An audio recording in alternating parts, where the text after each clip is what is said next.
What is up, guys? We are here with Family and Movie Night Podcast. I'm Austin. I'm Quinn. And I'm Autumn. And today we're going to be talking about Inside Out, which was our selection by Autumn from last week. This is going to be a spoiler-filled podcast, so if you haven't seen Inside Out, I highly recommend going and checking it out before. It's one of Pixar's, I think it's their latest. No, it's not. It's like two films ago, because they did The Good Dinosaur and Coco. But it's from 2015, a Pixar film, and we're going to get into it. We're going to get it from the inside out. Yeah, so let's just start with a little overall rundown of the film. So, the basic synopsis for Inside Out, provided by Google, is Riley is a happy, hockey-loving 11-year-old Midwestern girl. But her world turns upside down when she and her parents move to San Francisco. Riley's emotions, led by joy, try to guide her through this difficult, life-changing event. However, the stress of the move brings sadness to the forefront. When joy and sadness are inadvertently swept into the far reaches of Riley's mind, the only emotions left in headquarters are anger, fear, and disgust. Wow. So, basic cast. So the characters inside of Riley's head are Amy Poehler as Joy, Phyllis Smith as Sadness, Richard Kind as Bing Bong, Lewis Black as Anger, Bill Hader as Fear, Mindy Kaling as Disgust, and then Caitlin Diaz plays Riley, Diane Lane plays Riley's mother, Kyle MacLachlan plays Riley's father. I love how the list of the cast, you have like joy, sadness, bing bong, anger, fear, disgust. I've never felt that emotion before. Bing bong. Yeah. Bing bong, bing bong. You've never felt bing bong before? No. I felt bing bong. Feel bing bong all the time. You feel bing bong all the time? Well, what is bing bong? I mean, why? I mean, What? Let's just get into like. Okay, bing talking bong about it. is Bing her bong. imaginary friend. But okay, how come bing bong is personified within her mind and he Okay. is not I got an answer for you. a memory? Bing bong is not a memory because he's still there. He's still there until he goes into her forgotten memories. So she hasn't forgotten about him, and he's not a memory because he's still active and running around because he still exists to her. But once she like matures through the film, he has to disappear Like she has to because she. Yeah. kill your she's darling. she's losing her child, like she's using that losing her childlike kind of world Yeah. because she's growing up. I saw bing bong as like a metaphor for childhood. And obviously that's kind of pretty apparent when you're watching the movie. So yeah, I totally agree. He's there to represent that she still has that little bit of childhood going on. But this movie is really her moving on from being this like goofy, fun kid to actually having like not adult, but more like real world problems to deal with. And it's then that she finally lets go of childhood and bing bong and becomes like a more adult character, you know? Damn. I was reading online and people were like putting around the idea that bing bong is like a core. I don't think this is true, but like he was a core memory at some point or a core emotion at some point and got like put out. I can see Bing Bong being like the And that's why mayor of he's- Imagination Land. Yeah, like Or he yeah. has He kind of to do with- says that in the movie. Yeah. He goes, "I'm like the mayor of this place," and he probably at one point was. when she was a kid. Yeah, exactly. He like ruled kind of. He was like, and now he's like a washed up celebrity, like stealing memories and stuff. You He's know? more like a part of like the personality like islands. Like he's like a part of Goofy Island, Okay. kind of. Yeah, That's that what I makes sense. would see because it makes sense why Joy is her controlling her mainly and trying to keep her happy because that's totally the main driving force when you're a kid. But obviously the way the film. But yeah, we'll get into it. Yeah. Do you have anything you want to touch on more before we just get into open conversation? Because I have so much to say. No, let's just jump into it. Let's go Yes. overall thoughts. You know, Cool. I think we had to get Bing Bong out because it's like Bing Bong. But let's just what are you guys thinking? So I love this movie. There's a reason why I picked it. I just found that every time I watch it, it gives me this kind of it like revamps a lot of my own emotional state. It allows me to just reevaluate what I'm going through and be like, all right, so what's at play here? Like, how come I feel the way I do about these things? Because it really like easily gives you this formula for how to approach your own emotional situation. To think about, okay, what emotions are causing me to react like this and which ones are linked and like coexisting together. Because at the beginning, you have this whole thing where it's like joy is leading everything or just fear or just sadness. But towards the end, it's like joy and sadness make memories together. Fear and disgust make memories together. And you start to have this sort of formula where it's like, okay, a lot of emotions can be happening at once here, but it's still like helps you categorize your own thoughts and feelings. And so it's just like it's meant for kids to understand their emotions, but adults can do it too, right? So I found it very helpful to watch whenever I'm in like a tough place. I watch that movie and I'm like, I feel better. Yeah, it definitely makes you feel good. Yeah, I absolutely. think this is definitely one of the most adult films Pixar has made. Yeah. It's dealing with a lot of complex things that I think a lot of adults don't even think about, let alone children. But I think it's a good way of communicating emotion, especially to kids. Like, Christian Harloff has a daughter, and she watched this movie, and then when she was about 3 or 4, whatever, but she was saying like, oh, like anger's driving right now. Like it's a way to like communicate how you're feeling, and I think it's a good thing to get young people to understand that it's okay, that like everyone has feelings. You need to beat yourself up. Yeah, exactly, and that just because someone's driving doesn't mean, joy never will. Yeah. What were your thoughts? I love it. I agree with Autumn. Like it made me feel just so good. Like it's so sad. It like made me laugh because it's so sad, but it's also just so. It just made me feel so good because I think the way the film leaves you off, with basically Riley having that happy sad feeling, so like melancholic, and it makes you feel that way, but it makes you feel like okay, like about life. That's what I got from it. I totally agree. Yeah. I feel like some of the most impactful and important things that happen to us in our lives aren't necessarily the happiest things. And I think that where the place where it leaves with Riley being in that kind of bittersweet, like things are sad, things are happy, like things will get better kind of split space is a lot of our most core memories come from times like that. I was listening to the director, I think Pete Docter, talk about how sadness is the thing that bonds people together the most. The people he feels the closest to are the people that he's cried in front of, experienced loss or pain with. Like those are the things that really bond us as humans. You can be happy with a stranger in a way, but you have to be vulnerable to be sad with somebody. And so he was saying that like this movie really broaches that like not only is sadness okay, but it's probably the most important emotion in a lot of ways. And there's this really weird thing in almost all media in Western culture that people are like really hammering into your head, like be happy, positivity, energy, exactly. Positivity, yeah. But what people misunderstand about that is that to be happy isn't to always be giggly and joyful. To be happy is to be content with your life and all of the emotions that come your way. So it's like this movie does a really good job of explaining to people that being happy and feeling sadness aren't mutually exclusive, which I think is beautiful. I think Sorry, I was just gonna say, like, I think there's also, like, it's not called happy, it's called joy, and it's, happiness is something else. I don't know if it's, I feel like happiness is like an overall contentment with your life, and like happiness isn't giggling and laughing. That's joy. Joy is the feeling of like elation, but happiness is knowing that like life is okay. I'm good. Yeah. You know what I mean? I think also there's something to be said about this film really pushes kind of that narrative, and it comes up a lot, like when she's in her classroom, like the kind of the trigger scene or whatever, where she like kind of starts having like this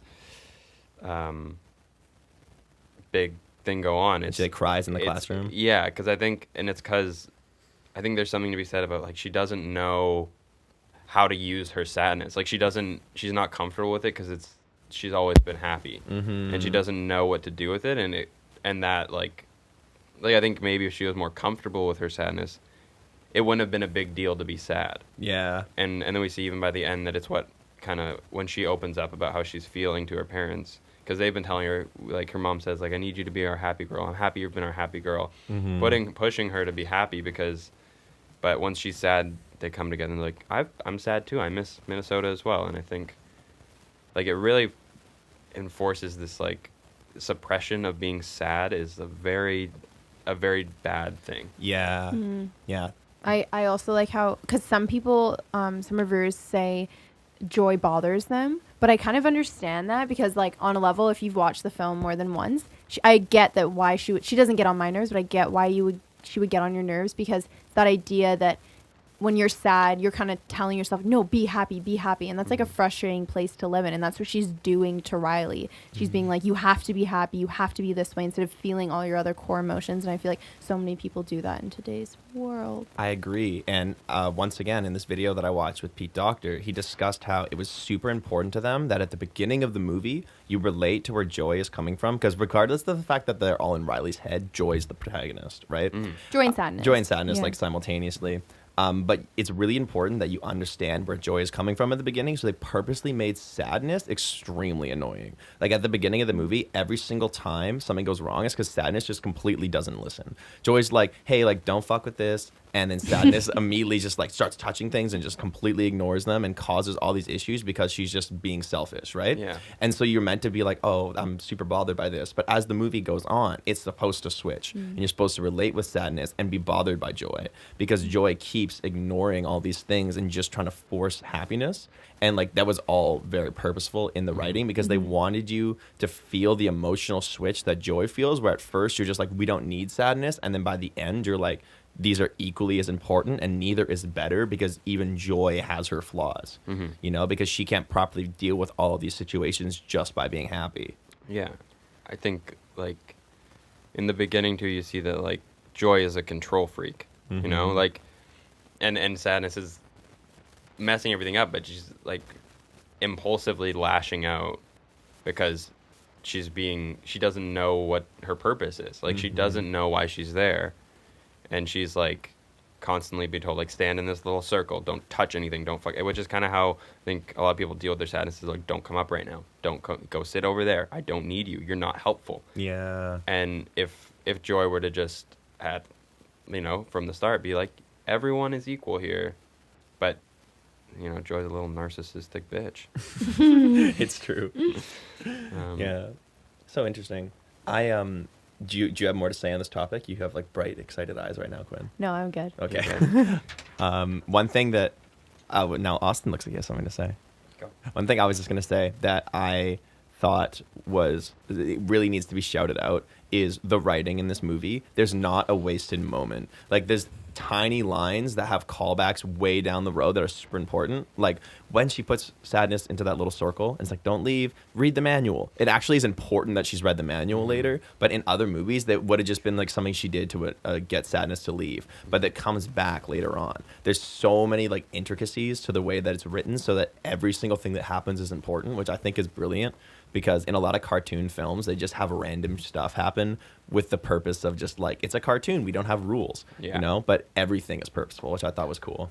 Originally, it was supposed to be Joy and Fear going on this adventure.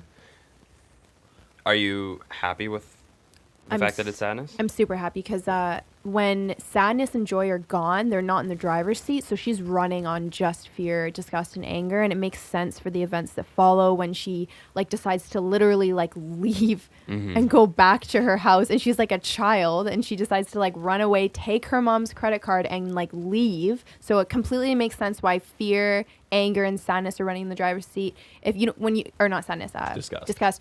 Yeah, because if you had the sadness, if she had the sadness, I don't think she'd be able to leave, because it's like with sadness comes love. Yeah. And with love comes joy. Yeah. Like that's what I really find interesting and important part of the film. That was like actually like the best way to like describe the actual theme of the movie, was just that one sentence: with sadness comes love, with love comes joy. That's brilliant. I like that. And I agree with you. I think that fear is, although it's like an important core emotion for the movie, it's also kind of like in a way vague. I feel like it would have been harder to have happiness and fear going out, because there's things you can feel within the spectrum of fear that are less like cut and dry as the sadness. You know what I mean? So to have like joy and sadness go out there feels like it's more balanced. Joy and fear would have been weird, because you could be fearful but almost like excited. Yeah, You know? True. Yeah. Yeah. One thing. Anxiety is basically like excitement, but then we have the fear. So like, I like what you said. Yeah. I think it too. If it was fear, it would be a lot less interesting. You know, every sequence would literally join me like, let's go here, and he'd be like, oh no, I don't want to go there, and then that would be it. Yeah, the yeah. whole time. Like I can't. Ongoing joke. Yeah, it would be like this thing like, oh no, let's not do that. Yeah. And Bill I think Hader disappears into that. he does. role. He's so good. They all do. I Crazy. think. Yeah. I think it's something like the Perfect casting of casting. this Perfect is casting. unreal. Yeah. Like it's Insane. perfect. I love Phyllis's sadness. It's just Oh. like so. Her voice is perfect for it. Yeah. You know. So good. Yeah. And even like Mindy Kaling as Disgust. And As Louis Black, like Louis the- Black as yeah. Anger Yeah. is it's just so Complete. like genius. When they were approaching him to do it, Pixar like offered it and sent him like a box of Pixar movies as if he was like they're like, you probably don't know who we are. And he was like, they're either like super humble or they think I'm some insane recluse. Like I don't know which one it is, but it's I just feel like kind of they're funny. humble. I don't know. Yeah, Or I maybe think they not, think they're but like. I don't think that's they really To make a cute. movie like Inside Out, you have to be kind of humble. You know. Yeah. True Yeah. that. I feel that. True that. And yeah, I have nothing but love for Pixar. I think that the way that Yeah. they like, I don't know how they managed to get like such deep, heartfelt movies made almost every time that everyone can relate to, regardless of where they're from, who they are, how old they are. The fact that they're like just as good for like 50, 60 plus people as they are for like below 10. That's such an interesting, like the ability to do that, especially on such a wide scale so frequently, blows me away. You know? they're great filmmakers that just happen to make animated, family-friendly films. Yeah. But I think that takes like it takes a certain intelligence to make. I mean, one of my favorite parts of this movie, it's a reference to Chinatown, the Roman Polanski like noir, because like when they're in Cloud Town or whatever, Cloud City, and they're like, and then at first they go through and like, I think Bing Bong like walks through someone and he like disappears or like Straight up murders kills somebody. this cloud person. He does it on purpose. He blows on him. Yeah. and then later it's like the person's wife or whatever is Yeah. like trying to get it, like talking to the cops, and then she gets like blown away, and then one of the memory cops or whatever just goes like, forget it, Jake, it's China, or it's Cloud Town or whatever, which is just a direct line from Chinatown, which I'm like, that's definitely a reference for not a 6-year-old. Yeah. You know? Yeah. But the fact that they like put Well, stuff like that Chinatown in. is just in the Pixar theory. Yeah, in the that's Pixar true. universe. Yeah. It takes place after Monsters Inc. before Wall-E. Yeah. Wait, Chinatown? No, Yeah. she's I'm just full of shit. For a second, I was like, I hadn't watched the new Pixar theory. Yo, so- Autumn, you don't know this shit? Dude, takes a sharp Chinatown, left turn. it's crazy. Taxi Driver's in it too. It's Yeah. so weird. Yeah. And Braveheart. And Braveheart. That comes with the Brave and Braveheart. Yeah. Go together. Oh, there you go. So, talking about Pixar movies and Mm-hmm. stuff, where does this kind of rank for you guys within the Pixar decks? I like that. The A little Pixadex. pixie. Do you want to go first? Oh. Yeah, I would say my number one is Wall-E. I fucking love that film. Talking about it brings me to tears. I love Wall-E. And then I would Stupid say robot. Incredibles. I don't know if it's between the first one and the second one, but I love Incredibles. And then I would say Inside Out. It's like top three. It's in my top, Top three. three? I Cool. love Inside Out. Yeah. I love Inside Out. Nice. What about you? Inside Out is my favorite Pixar movie. So cool. In large part because I find it to be the most relatable. Because most Pixar movies take place in like unusual circumstances, but have very relatable stories. But Inside Out takes place in a relatable circumstance with an unusual story. So I find it like I'm able to place myself in the shoes of this character because not too long ago, 10 years ago, I was her age experiencing similar emotions and going through periods of depression. And so looking at this movie, I can be like, wow, like I really relate to all of this that's going on. Whereas in a movie like Wall-E, I think it's amazing. I've never been a robot past the apocalypse, you know? So it's He's like, just so lonely. so lonely. So sad. and like I love, like I Whatever. said, I have nothing but good things to say about Wall-E. I have nothing. I have nothing but good things to say about Pixar all the way through. But for some reason, this movie just stands out as nothing like the other ones. It's such a different world. It's such a different plot and maybe not different plot, but like the character choices, the fact that they're like embodiments of emotions. They're not like talking cars or monsters. They're like within the head of a character. Like it's just so unusual for what they've done previously that it just stands above for me. But I have trouble ranking the Pixar films, so I'd say it's number one, and past that, they're all tie. Cool. Yeah, fair. I think What about you, Austin? for me, it's right after the Toy Story trilogy. Yeah. I think that's like my. Cool. But I think that's also like saying like, you know, it's like the original trilogy of animated films. You know, Yeah. it kind of is like stands on its own. Yeah. So it's. I think this movie is flawless. Like I think I was trying to find, because I was doing research for this, and I was trying to find like, I had to Google like criticism of Inside Out. And I didn't really find it was like some weird like Some it was weird called like people. oh God, it was some weird website called like the Crux. It's like the hub for Catholic news, and it was like this analysis by someone who's like way over analyzing it, and it was like even their point. I was like, yeah, but like, What was their point, Austin? well, they were talking about like the fact that there's no basically that like the emotions are controlling the decisions and not like morality or anything. Like there's not like an aspect of morality or what's the other word they use, or like cognitive. Yeah. Like, you know what I mean? Like, Yeah. 'cause, like we can feel sad about something, but we don't make decisions based on that. Yeah. That was their argument. But I think the counter argument is that everything is a manifestation of Riley, and Riley is at the end of the day making the decisions, and Yeah. she is that. And these are just like what her emotions are suggesting she does. Yeah, that's an interesting point. And also something that I just thought about while you're saying that is Riley's head is like chaotic. The characters are running around, jumping, doing crazy things. In the mom's head, they're all just like poised and they're just having these really calm discussions. And in the dad's head, So funny. I they're- love that sequence. It's so funny. And in the dad's head, it runs like a business meeting almost. And then when they blow up, they get mad. But up until that point, it seems pretty chill. And I get the feeling that maybe this wasn't even on purpose, but if it was, that the reason it's emotions leading everything so intensely in Riley's head is because she's a child and she's not yet cognitively at the level to make those Yeah. decisions. Also, an interesting thing I noticed is that in a mom's head, sadness is the Sadness. leader, I was and in the just dad's remembering head, that. it's anger. What do you guys think about that? I think it's really sad.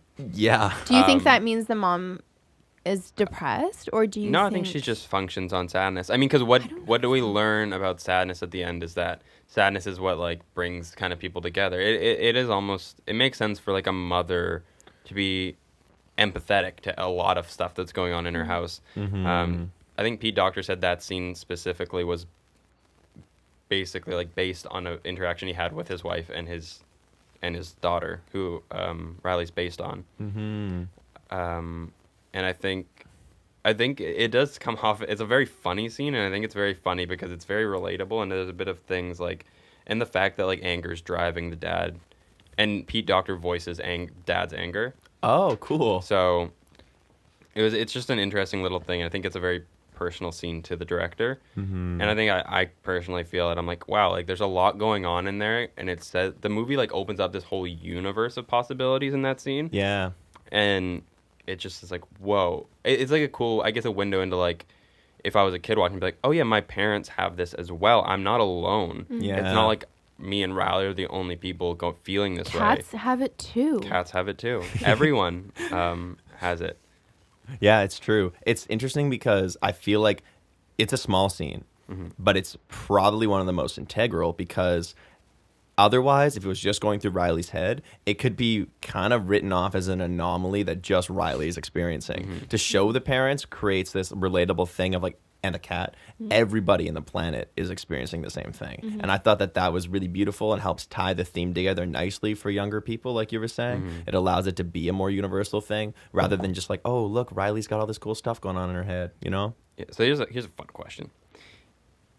Provided Inside Out is accurate, what do you think your control center would look like? Yeah. You. It's a pretty deep question. Yeah. Honestly. You That is a said deep fun. I question. think it's deep. I think we're getting Deep! Yeah, but let's go inside out, you know? Let's go outside in. I'm into it. I mean, personally, I would have to say that I think like joy would be in the center for me. Is it just those same 5 emotions? good question. Yeah, Or let's can we stick with create that. Stick with those? Okay, stick with that. I think for myself personally, joy would be in the center, and I think that fear would probably play like a considerable role as well, because I'm a pretty anxious person, and I'm constantly worrying, but then I take those worries and like dissect them and then make choices based on not giving into them, but I'm always worrying, you know what I mean? So I try to not follow through with it, but it's always talking. So I feel like joy and fear would be working pretty consistently the most out of all of my emotions, probably. And then, the other guys are there. I think anger would probably just be withering away in the corner. I try so hard to not get mad at people.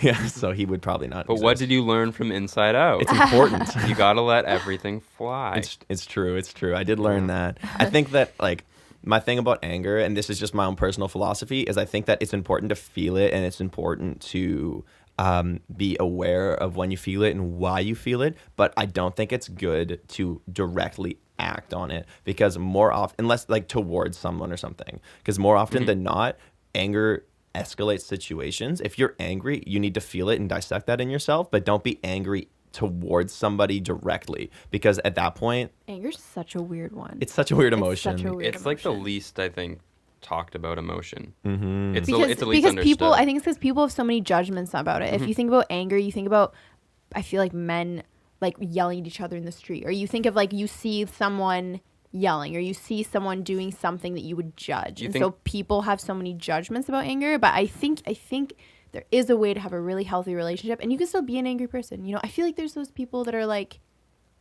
angry people sometimes. I but think they like, can be healthy with it, but I don't know how. I don't know how. I think I'm like kind a of an lot I of think angry people. Butter person, so Sanchez is an angry person who's healthy with it. You know what I mean? I'm pretty angry, Yeah. and I don't know how to be healthy with it. If anyone has any ideas, 1-800. 1-800. 100 Quinn.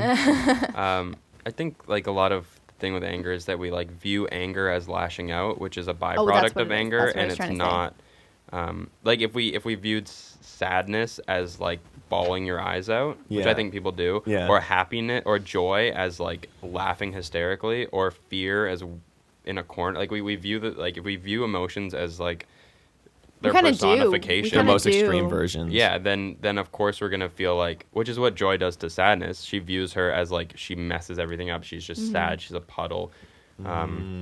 She locks her away. But like we see that sadness actually, like, sadness knows how to navigate the mind. Yeah. Sadness knows how to do that, and joy doesn't. Yeah. Joy is like forward thinking, and sadness is good at like going around and helping us understand ourselves a little more. That's a great point. When I'm like in a really good place, I'm way less likely to be self-reflective than if I'm in a melancholy state. And when I'm feeling melancholy and That's why it's- self-reflective, yeah, I you learn need so much it. about myself So that true. helps me feel better. Yeah. So It's like we're always going through cleanses. Yeah, It's like absolutely. when it's in there, the panic and the anger, it's in there. It wants to get out. We want to let it out. It has to get out. what do you and we have think to your listen to it. control center looks like? I think It it's can a change whole- every day. Yeah, it changes every day. I almost don't want to answer the question. I definitely think disgust plays a big. Disgust is so in me. I do a lot. Like there's Yeah, a lot of little things Mindy I'm like Kaling. Yeah. handicapped to, or is that a bad word to use? Yeah. I'm there's a lot of things I can't do day to day. I can't clean up my cat. Feed our cat. I can't feed. I I can't feed get our cat. you. I'm I coming get after what the you're cat. saying. No, I'm totally joking. I think sadness and joy would probably be the main guys, and then like fear and anger would be right behind those. I don't know. I relate to all of them so much. I feel like all of them are constantly They're in my jumping brain. in and They're always jumping hitting in the and out. buttons. I think that's why they constantly. chose those 5 though, is because Yeah, like, at exactly. the end of the day, like we can have this discussion, but we probably have Yeah. all of them pretty Yeah, I equally. think Yeah, they- exactly. I mean, I think a I healthy definitely person, understand the disgust, though. I just I wanna think say like a I health. definitely I guess. understand. I mean, I think that someone who is, they oscillate. You're not stuck to like, oh, I'm a happy person. I'm Yeah. a That's sad and see person. that's what I love about the film, and that's what my problem is with. Mm-hmm. I think this positivity movement. Mark Manson talks about it a lot in Mark the Manson? Mark Manson in the book The Subtle Art of Not Giving a Fuck. I know that book. Yeah, have you read it? No, I haven't read Yeah, it. he talks a lot about that idea of like there's just this positivity movement. People are told you have to be happy, when in reality, like that's not the answer. And literally, you can see by the film, it's not the answer. Yeah. So I just love that. Well, it's not only is it not the answer, but it's impossible, and Mm-hmm. to enforce that standard onto people creates less happiness. Mm-hmm. To tell people that you need to be joyful all the time is to ignore that life is not always joyful, and then therefore creates more sadness because everyone's like, my life isn't the ideal. You know what I Or mean? not even tell people, but people just tell that to themselves. Like, I fully relate to that. If I've been sad for a while, I'm like, I want to be happy. When am I going to be happy? But like, it always comes back. Yeah, There's always there. joy. It's always there. She's always in the control center. Yeah.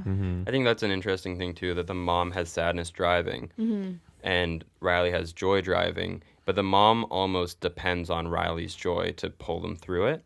Like, she doesn't trust her own joy enough. Yeah. You know, because she says, like, you know, That's why I said that's I think my she's little girl. depressed. That's Yeah, my you're- happy you're girl. my That's why happy she's a girl. bit depressed, I think. I think so too, but I think that I think the parents clearly, like, the fact that they have like a structured, like, they have like a routine is maybe it's not a good thing. Like, Oh, yeah, I was just gonna Riley say, has that's not little really a more, good it's thing. like, because kids are a little more emotionally healthy sometimes. Kids are smarter than adults. Kids have their hissy fits and they let it all out, and you have to allow like a kid to have their tantrum, and then they just have it, and then they've let it out, and then they can move on. Whereas like adults, they don't have their tantrums, they don't let it out, and they suppress it until it fucking gets crazy. Yeah. So I think kids are way more emotionally intelligent than adults, and then I think we just lose it as we age. I think it's based on like rewarding certain emotions too. Like, I think a lot of men are rewarded on anger through like competition, sports, things, and which is not because that's kind of in that way it's good. But there are women sometimes, or not. I guess I shouldn't say men because I shouldn't. But people are sometimes rewarded based on like having those. You know, Mike Tyson is very much rewarded for having anger very forefront, and some people are rewarded for having sadness at their forefront. And if you're rewarding these, you know, like if every time a kid cries, they're coddled, then they're going to learn that is the most important emotion to get what you want. Or if someone's always happy and people like you, they're going to be like, oh, I have to be happy for people to like Which me. is just And it's so this, but it's this conditioning and this like, you know, it's an unhealthy way to look at things that you are. So this movie's so unhealthy for you. Just nobody Don't watch it. this. You know? But I think that Riley, like at the end, they get the big control board, I think, for them all to play on. Yeah. And I think that is Yeah. what you kind of need. Yeah, it's true. You know, you got to take shifts at stuff. Yeah. And I think, like, once again, I touched on this earlier, but the at the beginning, the narrative is a little limiting to have like this emotion is fears, this emotion is joys, and at the end when they can come out multicolored, then you start to it really represents this mature shift for Riley and the whole new type of storytelling for the story, where you can understand that there's no cut and dried this emotion in any situation. When you're a kid and you are less emotionally mature, you think of things that way. But as you get older and you have more going on in your head, you realize that something that could have been positive in the moment, long term, is sad, and now you're afraid of the consequences. You know what I mean? Like, that's a lot of things in just one situation. That makes me take back what I said. I didn't mean to say kids are more emotionally mature. I guess I meant to say that kids are kind of better with dealing with emotions because they don't have their judgments on it that we get as we age. Big truth. So, but it's a big emotional intelligence to understand that you can have those happy, sad memories. I totally agree. I totally agree with you in the terms of that adults need to learn a lot from kids, because what happens as we grow up and we are told that we have to act certain ways to get this job, we have to act certain ways to find people to date, we have to think certain ways please. Yeah, we have to people please. And so as we get older, certain emotions, and they're different in everybody, get put in the forefront, get put behind, certain actions get changed. We are told we have to think everything through so much more. Kids are able to just experience their emotions when they feel them right away, and that creates so much more of a freedom and less stress as you get older and you start to put those things away for the sake of being more mature, of being an adult. It has a lot of negative consequences. People kind of associate being an adult with like losing your childlike sense of excitement and wonder, but I don't think that's true. I think adults have a lot to learn from kids, and remembering that you can still be responsible and mature without losing your in touchness with these emotions, you know? So that's why this movie works for adults just as well, because it reminds adults that what you went through as a kid, you're still going through, but you're just giving less attention to it, and it's bad. True that. I think I like how it touches kind of what you guys were talking about, but how our emotions color our memories, and that can change. Yeah. And this whole like a big part of it is that these emotions are creating memory, right? Like they're making memories, And I think that's an important thing, just that, like you have, like, your core memories that make you up or whatever, but also that they can change. And, like, and just because something makes you sad now, you could look back at it and be like, I'm actually happy about that, or it's, like, bittersweet. Yeah. And I think as the older you get, the more memories become a little bittersweet, because you're like, oh, like, like, nostalgia is a bittersweet feeling. Yeah. It's not, at least for me. Yeah, I no. shouldn't speak about it.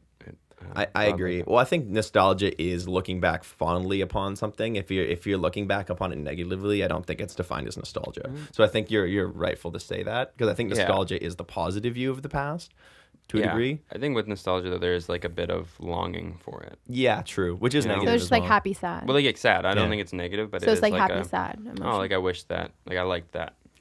I feel like happy, sad, or bittersweet. So like same thing. Yeah, right? yeah, exactly. Yeah. I feel like bittersweet is like the best way to describe Yeah. the emotional tone of this movie. Totally. Is that like, and obviously it's on purpose, is that nothing is directly exuberantly happy. There's no perfect happy ending. And nothing is super sad or depressing. And I think all of my favorite movies are like that. And the reason, I mean, apart from like Hereditary, but like the reason being is because I find those sorts of movies to be the most realistic. And they Relatable. hit me in a place that feels grander and more like worldly and like related to the experience of being alive than just like an experience that I've been through. You know what I mean? Watching this movie makes me feel joyful about living. It makes me look fondly upon my past and excited about my future, because I'm like, okay, this like bittersweet, like life is beautiful even when it's sad kind of feeling, you know? Yeah, I think one of the most profound, like, moments of this movie is when Goofball Island dies. Yeah. I think it's just like this thing of like watching, because I think it's like relatable, because it's like, you know, you're watching this little girl and you're like, oh yeah, I think like at some point mine did too. Yeah. And not that it didn't come back ever, because like we see that they can come back. Yeah. But it's like a really sad thing, I think, that happens to a lot of kids is Goofball Island dies. Yeah. And you kind of lose, or your islands die, like you lose parts of yourself and I think it's necessary to. Do you think you to learn really ever value. lose them when they crash down? I think you can. I think you can lose them. I think so. If you're not, definitely. Do you think? I feel like they leave, but you can get them back. Yeah. you Or know? do they make you who you were, but you're going on, but they're still in you because they've shaped you? Maybe. I mean, Yeah, I can feel that. I wonder. Something that I find interesting is like I like what you were talking about Goofball Island, because that's something that happens to everybody. Because when you're a kid, you're told to just be excited, have fun, play, go outside, play. And then as you get older, they're like, all right, like settle down. We have things to do. We have learning to do. Stop goofing around. And so as a kid, you're told to stop goofing around, and you start to associate maturing with having less fun, you know? And then as you get older, if you're lucky, you'll understand that that's not true. But it happens to most kids that they get shut down from being goofy as time goes on, because don't be yelling in class, don't laugh, you know? That's just like a thing that we all go through in school, which is interesting. what would your islands be, do you think? Like, do you have any thoughts on, like, if you like look into your recesses of your mind? I have thoughts on Riley's Islands. You I do? just I think it's so funny that she's got like family, honesty, imagination, hockey. It's like, what? That's such a different thing. Like, I understand hockey's really important to her, Yeah. but it's just so funny to me that it's like it's a sport and the rest are like ideals. I you get know? it. So true, I yeah. would have Star Wars Island. Yeah, Totally. that. yeah, I can feel It's that. like though. where I hang out most of the time in my mind. Yeah. I'm always at Star Wars Island. There's a little cantina there. Dang, we need You to go to know? Disneyland soon. They We have a do. Star Wars Oh. land now. I know, but it's going to be packed for the next 5 years. Yeah, 10 true. years. Until they open Avatar Land. Yeah. Yeah. No, it'll I think plus- my island would be Avatar. Yeah, Avatar, It's all Avatar Island. Avatar. I got an island for every James Cameron movie. Yeah. Yeah, that's my brain. I So love 5 Avatar Titanic. islands and Titanic Titanic. Island. Terminator 2. I have like a whole Avengers universe, like island. Shared universe islands. I guess maybe I'd have Fandom Island. Yeah, you would have Phantom. Yeah. Yeah. And there's a Comic-Con every day. Yeah, it's all great.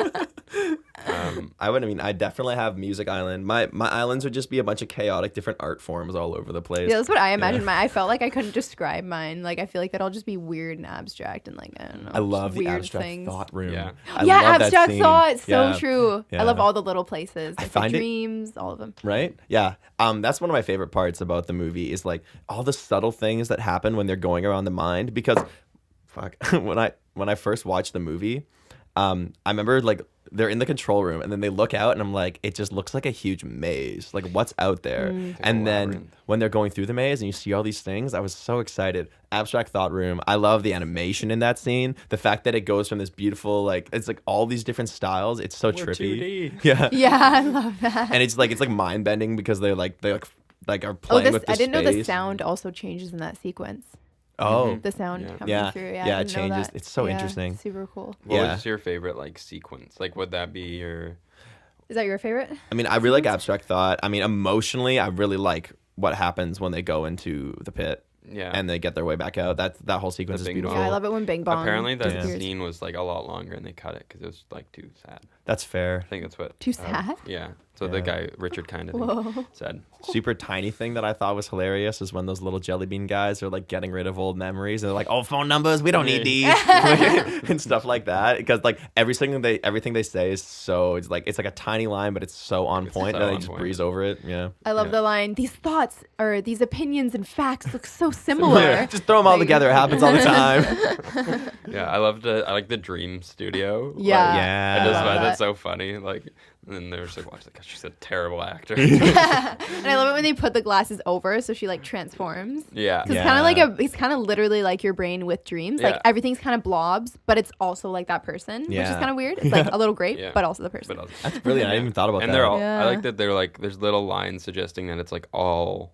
Riley. Like it's all her. Like there's the scene with the two cops in the hat, and they're like, "Is that Oh, my hat?" Or, really? yeah. There's like, "Is that my hat or your hat?" And then it's like it says my hat. It's like, no, it's my handwriting because they're all like the same person. Oh, I didn't Yeah. They think all of it have that the way. same. Like they all are Riley. That was funny sequence. Right? I love So that. like, there's little banter that's like just supports this like it's great world building. Yeah. It's so cool. It's like it's a fun world to go hang out in. The trippy thing about the world building that I find like somehow like anxiety inducing but also comforting while watching the movie is like I said, you look out, this is giant maze, and I'm thinking to myself like this place is endless and I have no idea what's coming. Like what is this world? Like I've never seen the inside of someone's mind like laid out like this. But at the same time, I also know that there is like they're in like basically a dome because there's no way to leave that. They're stuck in this mind, right? So it's just interesting to me to look out at that world and be like, there's endless possibilities, but also like they're just in one person's head. True. You know, it's just that, kinda- yeah. and there's- The mind is endless. You know. Exactly. Keeps going. Yeah. Yeah, It's vast. vast. Trippy, A vast trippy. mind. As a musician, as I said before, I would be stupid to not discuss the score. Oh yeah. Yeah. I think it's interesting because the guy who composed it is super brilliant, and his movie Michael it's- Giacchino. Or Michael Giacchino. Giacchino, Giacchino. one of those. Italian. Michael. Oh, Michael. His I guess it's his filmography is so weird and varied. Like What the is movies it? he works on, he was saying like Jurassic World. I think he did Rogue One, Spider-Man: Homecoming. That's He kind of also like. did Lost as well. Oh, that's Yeah. random. Inside Out, Up. Sounds like kind of family. A lot of movies. Disney. Yeah, Disney. Yeah. Yeah, family. Yeah. And J.J. Abrams, he works with J.J. a lot. Lost True. is pretty random. He did. though. Oh, his Star Trek. I know he did. He's I think he fucking did the good. first one, and Into Darkness. I don't know if he did Beyond. Super cool. I will say about Michael Giacchino, I think right now, I think he would be a great successor to John Williams for the Star Wars movies. Ooh. A lot of people don't like the Rogue One score, but I think there are a lot of he weaves it in a cool way. He brings a new level to it, but he also like weaves it into he weaves in like some themes that are really like I'm like, oh, that's interesting to put there, and like Cool. I think he would be. I think he probably will be because Disney likes him. Yeah. That's interesting because looking at his filmography, you'll see that he has like 3 or 4 like specific things he does, and then he does a lot of movies in those types. Like you're saying, he's done like a lot of those like action adventure style movies, and then a couple Pixar movies, and then Lost, which is so unrelated to all of those. You know, it's interesting.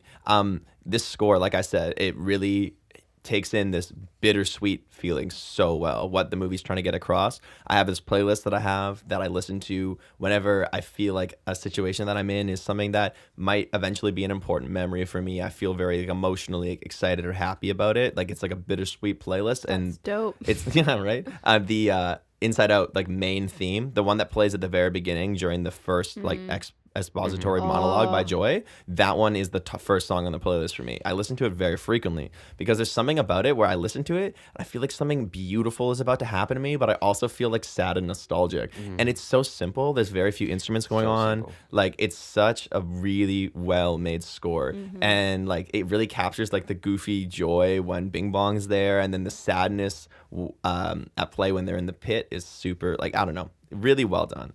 Really excited by the music in this movie.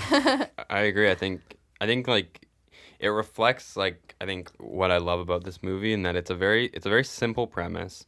I mean, they've been sued 3 times over it because like people are like, this is my idea, this was my idea, this was my idea. Yeah. And I think that shows that like it's not a very original idea, but they do it with So clever. such precision and such.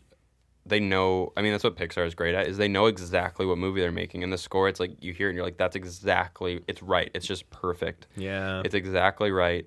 All the character designs they're perfect. Like, everything is, the voice acting, the casting is, everything is just so, like, flawless, in my opinion. Like, Yeah. there's not really, like, a waste. There's not something where, like, oh, I don't know about that. Yeah. You know? It's interesting because Pixar has, like, they must have some sort of formula that they use to pick the right people to do the right thing. But whatever this formula is works so well that things always feel fresh and non-formulaic. It's so brilliant. You watch these movies and you're like, this is a Pixar movie, but it's like unlike any movie I've seen before. You know what I mean? It feels comfortable yet totally unusual. Yeah. I think they have a really interesting philosophy of writing. This is probably not right, but where they basically, like, as a committee, decide on the best decision, and maybe, you know, like, whoever the writers are, they're like, it's a very, like, I think, creative workplace, and then it's like, okay, like, this is my idea, but your idea is better, so they go with that, and they're always constantly writing, and they have years to rewrite these while they're animating and stuff, and to work on the technology, so they have so much time to, like, finesse these little Yeah, things. because maybe it's because with the animation comes the amount of time that they have to rewrite, like what you're just I saying. think That so. kind of makes sense. Whereas like with a live action movie, like you just don't have as much time. You just don't. I 'cause, mean, you like, can put it off, but then like yeah, because with Inside Out, if they decide to change a scene or a character design, even, you could kind of get away with. But like in a They don't have to reshoot. yeah, Yeah, they don't have to be like, oh, we have to yeah. I mean, totally it's obviously redo hard, this. but they just already have so much time because the animation takes so long. So maybe that's why they're also so brilliant, because they just have like the time to be brilliant. I mean, not taking away from their brilliance. Yeah. But Well, I mean, I think in a lot of ways, having like a long period of time can help anyone be brilliant, right? So it's part of what makes them brilliant is giving themselves that structure to allow themselves to continuously work hard on it and be really analytical. Yeah. You can tell that there's nothing where they're like just compromising and like, it could be better this way, but we don't have time. You can tell that like they released it when they felt like it was perfect. Yeah, and that's why they release it like a movie every couple years. Like it takes time. That's why, like, I think they work with people who are like passionate, and that, like, Incredibles 2 took so long to come out because they wanted to get it right. And I think they're more concerned about doing a good film than just putting out something once a year to get, I think, because then you run into Cars 3, which they've done. But like, I think they even try their hardest to like what am I trying to say? They put in the time to, like, quality over quantity with Pixar. And I think it's created a legacy of, like, I think that right now I think they're like at the top of animation. Yeah. Quality over quantity for any art form, I feel like, is the preferred route for the artist and the better route for the people taking in the art, because obviously, like, we're in this society now where people want things quickly. There's so much coming out all the time where they're just like, for example, Netflix TV shows come out several seasons a year, right? Because people don't want to wait a year for another season of the show they're addicted to binging that they watched in one day, right? So we're in this society where that's how things run. But I don't feel like those sorts of shows most of the time are going to be the ones that, like, 20 years down the road, people are still watching, like a Pixar film, you know? And so Pixar has this ability to make movies like an old school studio with magic and time but they're still so culturally important, which I think is really cool. And yeah, Fucking I think I so really like true. what you said, that if this like Pixar, they just feel like magical. Mhm. There's like there is this like magic that they bring, and it's just amazing that like behind this film is like people, yeah, like a director and writers. It feels Very like magical. so transcendent of like a studio system or something. It's so just like because it brings up. It's like it causes like self-reflection and so much impact for, I mean, what can be written off as like an animated film, but it's actually, I think, like it's such a great film. it's so And- true. Or written off as a kids movie. Yeah, like a lot of people, Yeah. like I think I've talked to people like, oh, I don't watch kids movies or I don't watch animated movies, Yeah, It's like, and it's dude, like I know people like that too. it's not. It's just not. I feel like that perception makes me sad because animation on its own is so hard. So to write it off as like it's just for kids bums me out, because it's like if you really like sketching and you really like painting, but you're like fuck sculptures. It's equally as hard. It's just a different type of True. art, you know? True that. Yeah, so that's interesting. It is. I'm curious about. I want to hear more of your thoughts on this movie, just in general. I'm Okay. curious about at what point in the movie did you feel the most emotionally impacted? Like, did you cry when watching it, and when? Yes. Actually, I only cried at the beginning. I've seen the movie twice. Okay. So I actually only started crying when the music started playing. Like Immediately? Before, yeah. That's cool. When the music started playing, yeah. Like when you see it, like even just going, you see the Disney, like Yeah. the little Disney. I Yeah. love that the studio has that much power. It does. They had me at Yeah. the beginning. But it's actually weird. I watched it. The first time I watched it, I actually didn't like it very much, which makes me so sad. I think I just wasn't in a good place, and I think I just wasn't paying very much attention. It was years ago. But yeah, I don't know why I like didn't like it. Like, I'm mad at my past self. I loved it. And so yeah, the beginning of the movie hit me, and then the whole time we were just like, Austin and I were watching each other, and I was just like, we were just like laughing because it's just like so sad. Like, it's just like, oh my God, like your heart. Yeah. I think the moment that impacted me the most is also the ding dong. Bing bong. Bing bong. Ding dong. Ding dong. Bing bong when Different he movie. fades away. And also the very end when she's just like holding her parents, and it's just like, Yeah. God. Yeah, it's true. What emotions would you guys add Okay, I for think like a sequel or just add? Okay. I think it's interesting, really quickly. The two emotions that I heard that they let go of were contempt and surprise. And I feel like that's a good thing. Yeah, it's super weird. What is the difference between contempt and joy? Well, I think that's Like, I know there's a content. difference. I think contentment. Oh, what is contempt? What does Contempt that is even like mean? it's like having a grudge, to my knowledge. Oh, I didn't even know that. Yeah, right. That's exactly why they Yeah, should have gotten yeah, rid yeah. of it, right? Surprise is would've been another one. so It's basically boring just to watch. fear. It's basically fear Yeah. without the negative connotation. Oh, Yeah. that's my audition for surprise. Oh. Oh. Quinn's in the second movie. She's cast. Yeah, I'm glad they let those two go. I struggle with the idea of like, is it a good idea to add more emotions in the second movie? Like, how did they explain that? They could have, because the reason that confuses me is like, how did they explain that? They could have explained it if they didn't show the parents' head and show that the parents also had 5 emotions. If the parents had like 9, then they'd be like, oh, it just happens when you get older, right? But they can't do that now. I think it's just like the end when they have what's puberty. So puberty, I like the idea of like lust or like sexuality, but then it wouldn't be a Disney movie. But I just like that idea of like in high school and like just super uncomfortable. Yeah. But that also is like basically Big Mouth. So I was gonna say they should I cross can over just with Big so Mouth. I don't really need that. I have Big Mouth to like fulfill that need, I guess. But I like the We were idea talking of about this. that. I think my pitch for who should voice Lust if they did it would be James Spader. So weird. love No that. longer a children's It's movie. just super uncomfortable in a small girl, 13-year-old's mind. Yeah, that's I'm just the really fucking Lizard King. In terms of like also a sequel, I'm curious to hear your thoughts on this. I am humming and hawing about whether a sequel would be good to do in Riley's head down the road or with a whole new character. You know what I mean? Because I feel like it on some level, because we've gotten to know Riley and the characters in her head, it's interesting to see what would go on down the road. But I feel like they sort of kind of dig through a lot of the well in that movie. The brain wouldn't be any different. We'd have all the same locations in a way. We'd have the same sort of like what more could they do with joy and sadness getting to know each other? Like, I feel like that's all sort of like got a nice ribbon tied on it, and any True. sequel would sort of fuck up what they established. So I'd be interested to see like the next movie in the head of like a 30-year-old person. I don't know. That would be interesting, right?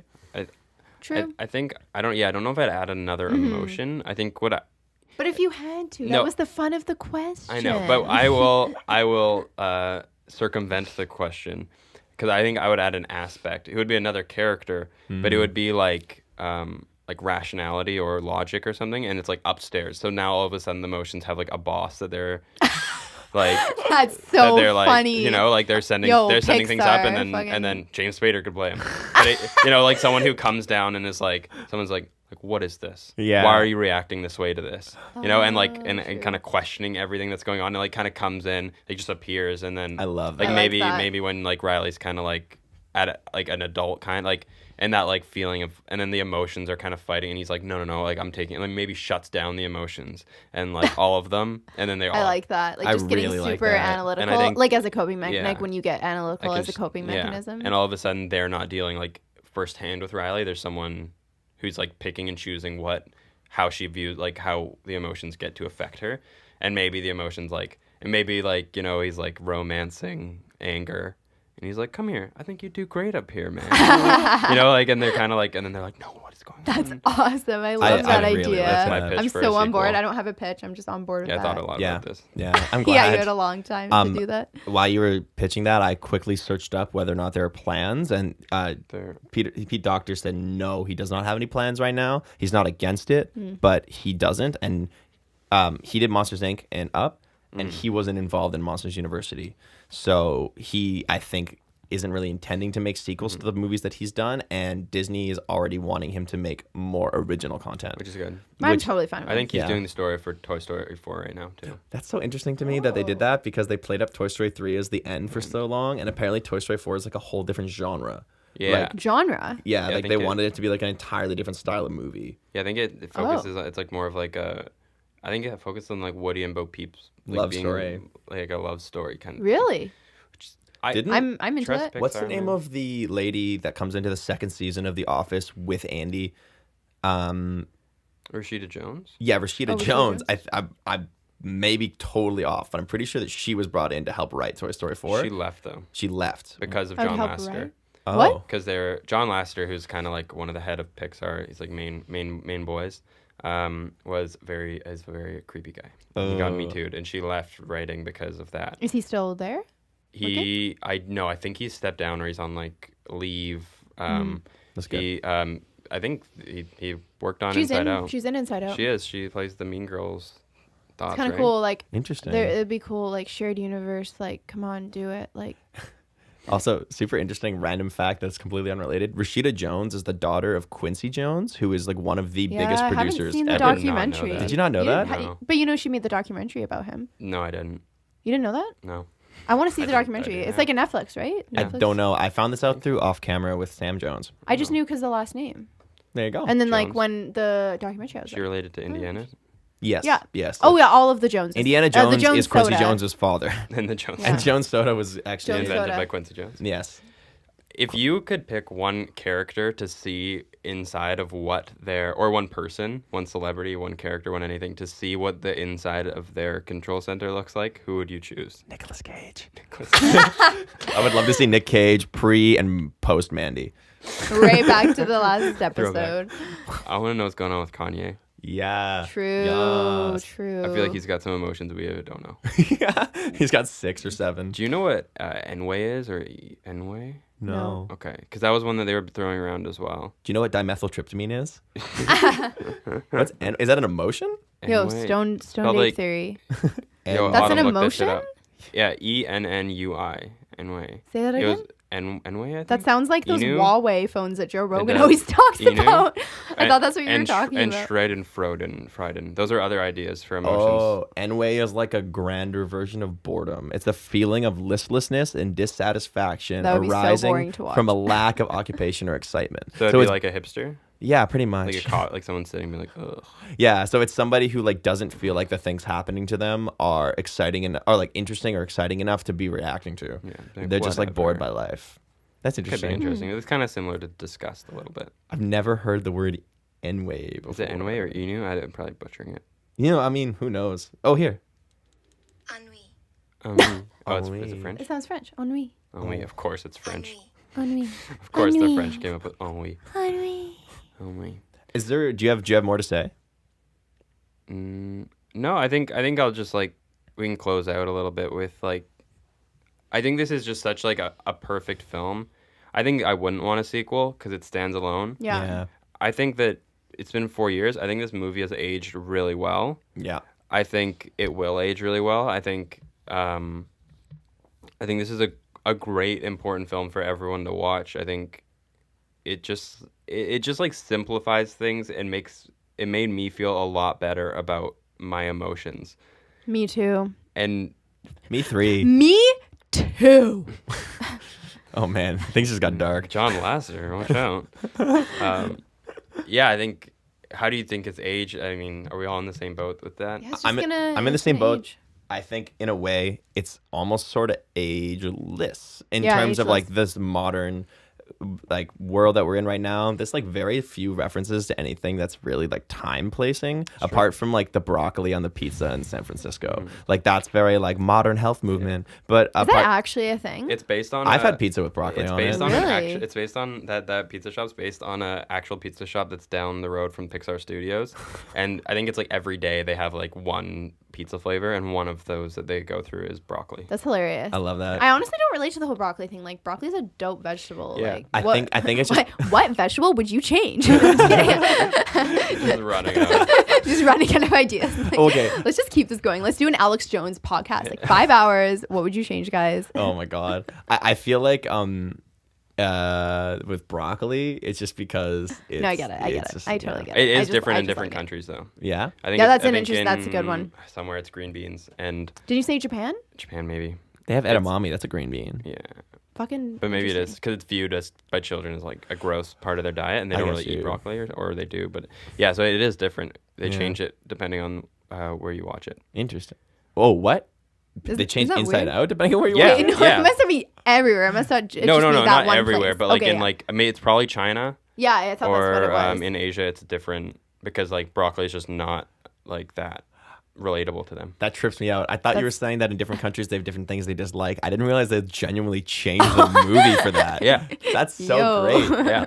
We got to watch every version to get the full experience. I feel like Yeah. I haven't fully watched Inside we Out. And then we'll haven't check back in with everyone Yeah. on next week's episode of what vegetable would you change in Inside Out? I think next I'm gonna go with carrots next time. So flip a coin. So let's get into deciding. I think it's between for next week. That between- was our rundown of Inside Out. Woo!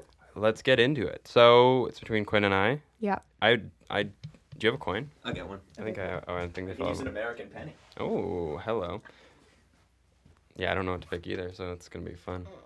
Guess. Oh, here, have an American quarter. Sure. Here, you flip because you're unbiased. Flipping a coin's perfectly biased. So true. Not. I went through a Chris Angel phase, so I'm a magic man. I can make it do whatever I want. What are I we went through a gonna Chris do? Angel phrase, so I'm a Yeah. phase. Okay. I'm gonna flip this so extra, just like all over the room. Do it. Oh wait, Quinn, call it. Oh No one shit! called Yeah, it. no one called it. Heads. Okay. Oh, Oh, can we flip it again? yeah. Okay. You lost. so- Welcome to coin Oh. flipping. How to coin flip? You still lost. It's Okay, tails. cool. It's tails. Yeah. Cool. Good thing I picked a movie Yeah. in my head. Good thing I didn't. Next week we will be talking about Dun, dun. Blade Runner 2049. Okay. Okay, Perfect. I haven't seen okay. Blade Runner, so I got 2 movies to watch for this one. There you go. Yo. Yeah, let's do Blade Runner and 2049. Yeah. Well, we can't really talk about one without the other. I feel. Yeah. From So what we'll I do gather. Do that. the Blade Runners. Cool. I'll watch them again. Yeah. Let's do I'm this. excited. I'm excited. We should marathon them. Yeah. We should. I'm Yeah. very down. I'd like to watch them back to back. Cool. Okay, cool. That's interesting because I've been looking for a reason to watch these movies. I haven't yet because Point of this who podcast. knows Cool. why. It's I the want point to of I want to podcast. rewatch the first one, so let's do this. And I'm really glad you chose those two because, like, once again, I This is think such an interesting mixing topic. up the genres is important. And when we were on that like horror movie streak for a sec, Yeah. Inside Out, and then Blade Runner is so the opposite of Inside Out. Love man. it. Yeah. I gotta get my sci-fi. Perfect. in, Gotta so. get that sci-fi. Beautiful. And I'm excited Cool. to like research it. Yeah, I feel like there's so much to dig into with Yeah. that. And this is gonna be a busy couple of weeks. yeah. Do it. Yeah. Let's do it. Beautiful. All right, Okay. go team. Go Good team. Yeah. Bing bong. Thank- Bing bong. Thanks for tuning in to Family Movie Night, Thank you so much. Where can the people find you, Quinn? Quinn Grayson. North Vancouver. Just in your name. Yeah, Just don't. your name. Yeah, just it's my name. Don't come find me. Yeah. Please don't follow me. Please. Yeah, don't follow me on Instagram. It's Quinn Grayson. Come block me. That's why I give Yeah, you block my all Instagram of us. handle. Please block us. Please follow. I'm on Instagram. I'm autumn._.woods. It makes a little emoji face. That's why there's the dots and underscores. Come find me there. Also, Relatives Recordings, where you will be able to stumble across this podcast, many others, and some silly music. Yeah.